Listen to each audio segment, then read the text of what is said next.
Là, c'est le temps, là. Je pense qu'on va commencer à parler de soudure, ok? Je me fais poser plein de questions. Puis on va commencer par en bas, ok? J'ai pas pris le temps de tout lire les livres.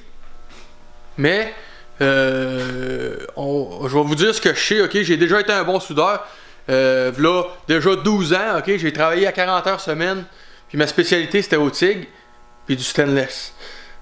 Fait que je me rappelle pas de tout. Par contre, on peut en jaser pas mal. Je suis assez pas mal. Fait que je vais essayer de vous aider à faire comprendre un peu la chaleur, ok? Puis comment est-ce qu'on peut réussir à contrôler ça de différentes façons.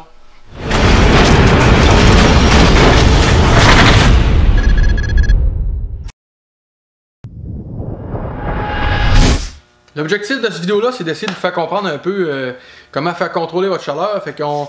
Puis les termes de base un peu qu'on peut employer quand on parle de soudure, mettons. Je veux commencer par mettons, l'environnement propre. Okay? Comment est-ce qu'on crée l'environnement propre d'une soudure? Parce qu'il faut que ça soit d'un environnement propre. Okay? Tous les procédés de soudure, que ce soit à rod, au TIG, à semi-automatique, puis au FluxCore, ils ont tout le temps de quoi qui fait qu'ils vont nettoyer la soudure ou qu'ils vont créer un environnement propre. Okay? Puis ça, c'est pour éviter la contamination dans le fond. Okay?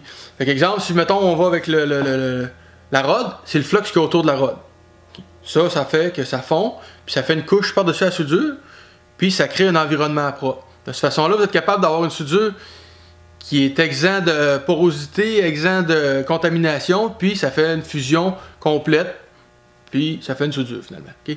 Fait que quand on s'en va à semi-automatique, là c'est le gaz inerte. Okay? Ça se trouve être souvent, à semi c'est en général là, 75% de l'argon puis 25% de l'oxygène. Okay? Puis si exemple on va au TIG, c'est la même chose, c'est le gaz qui va créer l'environnement propre où ce que tu vas souder. Puis ça, ben au TIG, le gaz n'est pas pareil, il y a plus d'argon. Parce que ça, c'est un procédé qu'il faut que le métal soit plus propre. Donc, il y a plus d'argon, on monte ça à 95% de l'argon, puis 5% d'oxygène. Il y en a qui disent que c'est 100% argon, je pense que ça se vend aussi. Ça doit dépendre de ce que tu soudes exactement, là, je me souviens pas trop, mais je sais qu'il y a beaucoup plus d'argon quand on utilise le TIG. Okay? L'environnement propre, c'est important d'avoir ça, ou sinon c'est quasiment impossible de faire une soudure parce que ça va pétiller et ça va faire toutes sortes d'affaires. Okay? Quand on a fait une soudeuse cheap, mettons, ben je dis cheap, de moins bonne qualité, puis que le flux il est à l'intérieur du fil. Exemple, chez Canadian Tower, ils vendent des soudeuses aux alentours de 200$, puis t'as pas besoin de bonbonne d'oxygène, puis t'as un petit fil. Puis le petit fil, à l'intérieur, il y a du flux.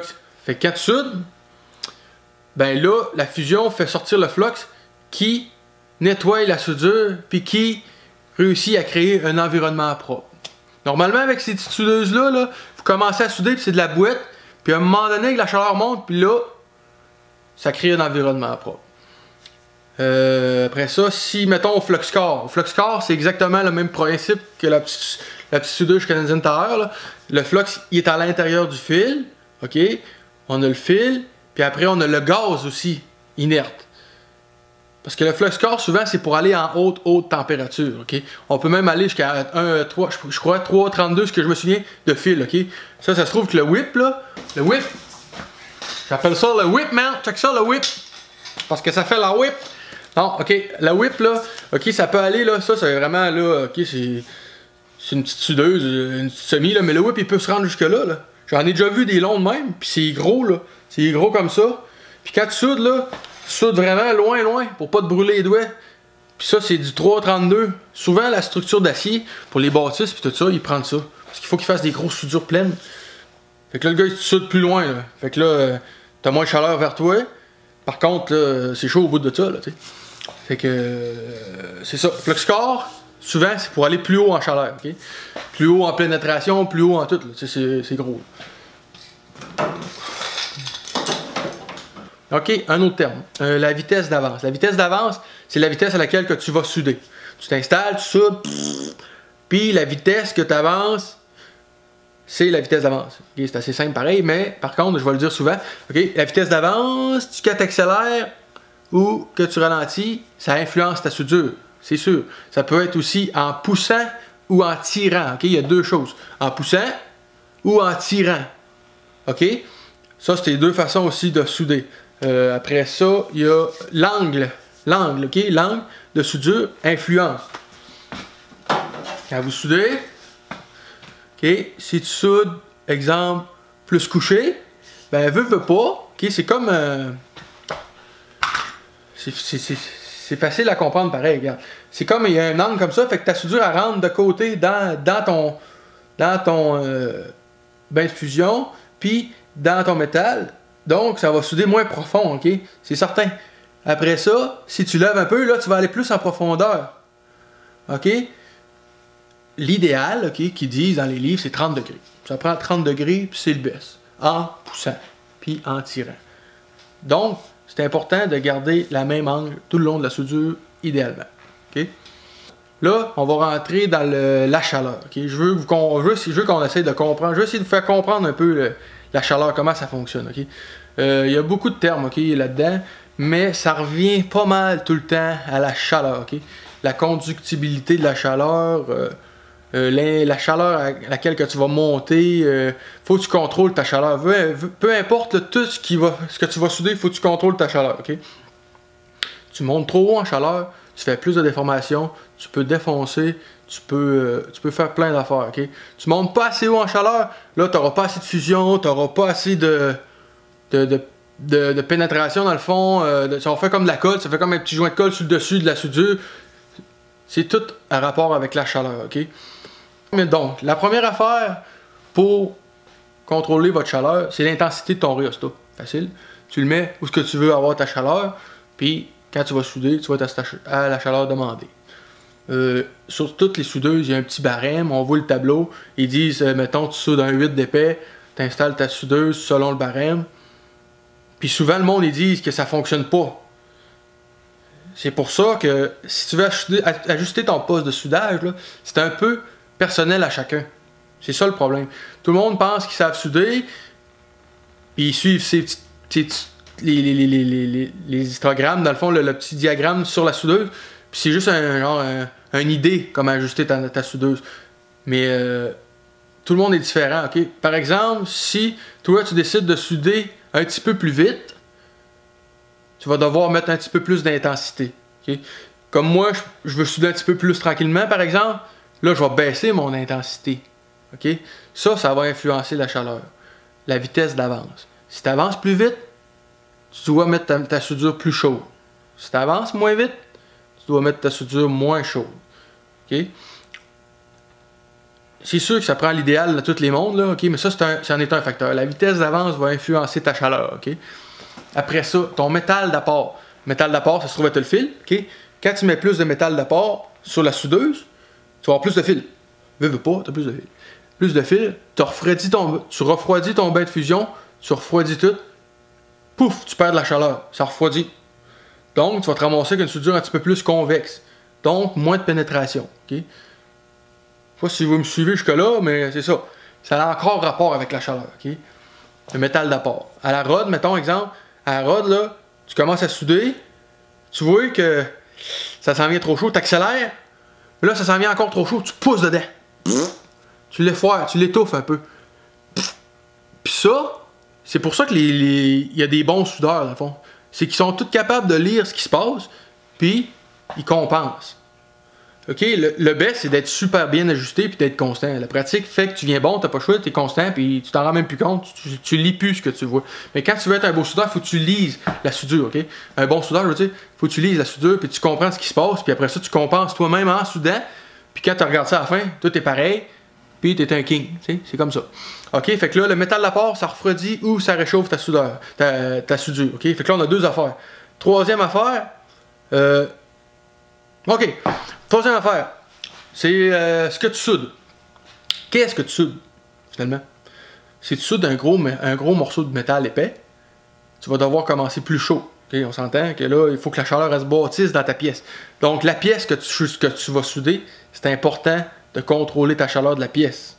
Okay? Veux pas, ça fait partie de la game. C'est ça que tu vas souder, donc il faut que tu contrôles ta chaleur. Si, mettons, tu soudes un gros morceau épais, ben, au début, tu vas souder chaud.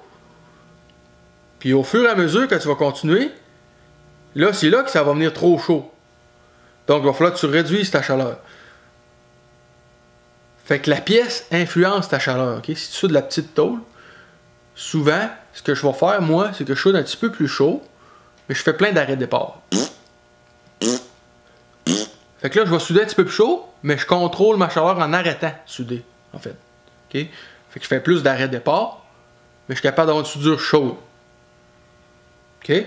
Je sais pas si vous comprenez ce qui se passe, là, mais c'est ça. Ok? Justement, arrêter puis recommencer, ça, c'est une façon de contrôler sa chaleur. Ok? Quand vous voyez que vous êtes trop chaud, on arrête. On refroidit. Un coup que la couleur rouge cerise est partie, on continue. On arrête. Un coup que la couleur rouge cerise est partie, on continue. Ok? Fait que ça, c'est un autre truc. Ok? C'est une autre affaire qu'il faut faire.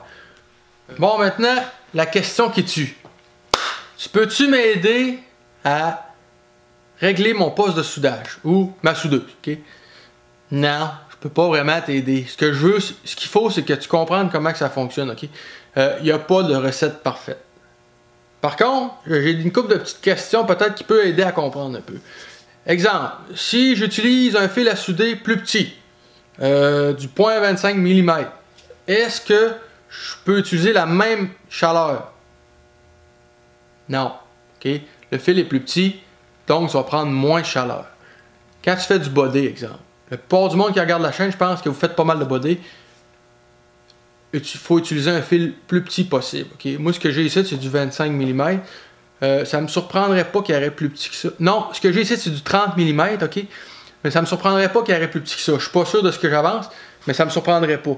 Ok? Quand j'ai commencé sur le Jeep, j'ai tout le temps été à 35 mm. Puis là, à un moment donné, je me suis tanné et j'ai mis ça à 30 mm. Okay? C'est le fil. La grosseur du fil est vraiment plus petite. À cause de ça, j'ai besoin de moins de chaleur pour faire fondre mon fil. Donc, j'ai besoin de moins de chaleur pour souder. Donc, moins de déformation sur ma tôle. Okay? Hey, c'est assez, ok? J'ai parlé. Moi, personnellement, ces genres de films-là, j'aime moins ça, mais je pense que c'est un mal nécessaire, ok? Il faut que je réponde à des questions, il faut que j'essaie de vous aider le plus possible, ok? Moi, là, j'ai suivi un cours 1800 heures en soudure, v'là fait 18 ans, okay? 18-19 ans. J'ai suivi un cours, ok, j'ai fait 1 an et demi. Quand on est à l'école, on fait tous les procédés. Là, ceux qui l'ont fait le cours, vous le savez, ok. On passe toutes les machines, après ça on fait de la tôlerie, on fait du plan, on fait du dessin, on fait des projets, on fait du coupage aussi, il y a toutes sortes d'affaires, ok. Tout ce qui est autour de la soudure puis de la fabrication, on fait tout ça, ok. Je peux pas vous apprendre ça dans un film de 15 minutes, ok, c'est sûr que ça marchera pas, là. J'espère juste que ce que je vous ai appris là, que ce que je vous ai dit, ça va vous aider, ok, pour setter votre poste de soudage. Je pourrai jamais vous donner les setups parfaits pour que vous soyez capable de souder, mais par contre, je peux essayer de vous aider à comprendre ce qui se passe avec votre machine, dans le fond. Puis c'est comme ça qu'on fait des soudeurs, il faut comprendre ce qui se passe, sinon tu seras jamais capable de faire de quoi de bon. Tu vas y aller à tâtons, puis tu vas être content de ce que tu fais, mais tu comprendras pas, fait que c'est pas mieux, ok? Je sais là, que vous avez plein de questions, là, puis il va sûrement avoir plein de questions en bas. Écrivez-les en bas, ok? Puis si je suis capable d'y répondre, je vais répondre. Si je suis pas capable, écoute, je suis pas capable. Mais je vais chercher, je vais essayer de vous aider là-dedans. Cette vidéo-là, c'est le 1 de 1, ok? Je vais essayer d'en faire d'autres. Puis c'est pas mal ça. Ouais, c'est pas mal ça. J'espère que vous avez appris quelque chose. J'espère que vous avez aimé la vidéo pareil. On continue avec mon projet de Suzuki. Là, l'été approche. Je manque de temps. Il faut que le Suzuki fonctionne. Ok, je veux rouler avec ça. Là, je suis plus capable. Fait que vous allez voir d'autres vidéos de Suzuki. Sur ce, je vous dis bye bye les amis.